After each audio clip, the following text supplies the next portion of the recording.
నా మీద మీకు కోపం ఉండొచ్చు, నా మీద ఏముందో ఎవరేం చెప్పారో నాకు తెలియదు. నేను మాత్రం నా ప్రాణం పోయినా కేసీఆర్ గారికి హాని జరగాలని కానీ కేటీఆర్ గారికి హాని జరగాలని కానీ కోరుకోను. అది నా నైజం కాదు. ఆడపిల్లలకు అట్లా ఉండదు. ఆడపిల్లలు ఇల్లు బాగుండాలనుకుంటారు. నా మనసుకి ఎంత గాయం అయితే, నాకు ఎన్ని అవమానాలు అయితే, నాకెంత ఇన్సల్ట్ అయితే, నా మీద ఎన్ని కుట్రలు జరిగితే నేను ఇట్లా మాట్లాడుతున్నది నా బాధ, ఇది నా ఆవేదన.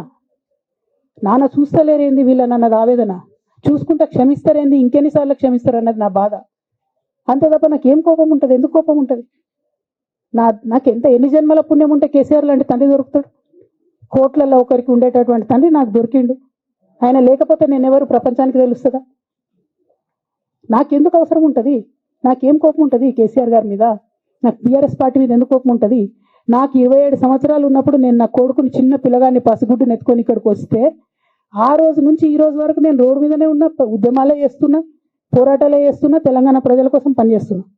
2014 నుంచి అధికారంలో ఉన్నప్పుడు కూడా నా ఇంటి దర్వాజాలు ఎప్పుడు తెలిసే ఉన్నాయి. ఇక్కడ ఉన్న మీడియా మిత్రులందరికీ తెలుసు. అధికారంలో ఉన్నా లేకున్నా నేను ఇట్లనే ఉన్నా. అధికారంలో ఉన్నప్పుడు నన్ను ఏమి సాగనీయకుండా నన్ను ప్రతిపక్ష ఎమ్మెల్యేని చూసినట్టు, ప్రతిపక్ష ఎంపీని చూసినట్టు చూసినా నేను ఇట్లనే ఉన్నా, ఓపెన్ మైండ్తోనే ఉన్నా. నేను కోరేది ఒకటే, కేసీఆర్ గారి ఆరోగ్యాన్ని కాపాడండి రామన్న, పార్టీని కాపాడండి, పార్టీలో ఉన్న కార్యకర్తల్ని కాపాడండి, అందరు బాగుండేలాగా ప్రజా సమస్యలు తీసుకోండి. నాకు అంతకుమించి కావాల్సింది ఏం లేదు.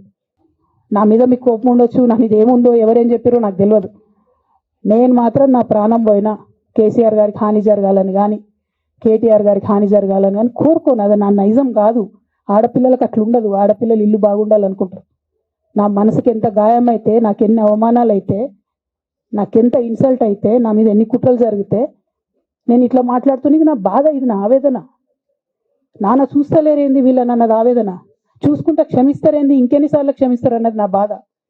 అంతే తప్ప నాకేం కోపం ఉంటుంది? ఎందుకు కోపం ఉంటుంది? నాకెంత ఎన్ని జన్మల పుణ్యం ఉంటే కేసీఆర్ లాంటి తండ్రి దొరుకుతాడు? కోట్లలో ఒకరికి ఉండేటటువంటి తండ్రి నాకు దొరికిండు. ఆయన లేకపోతే నేను ఎవరు ప్రపంచానికి తెలుస్తుందా?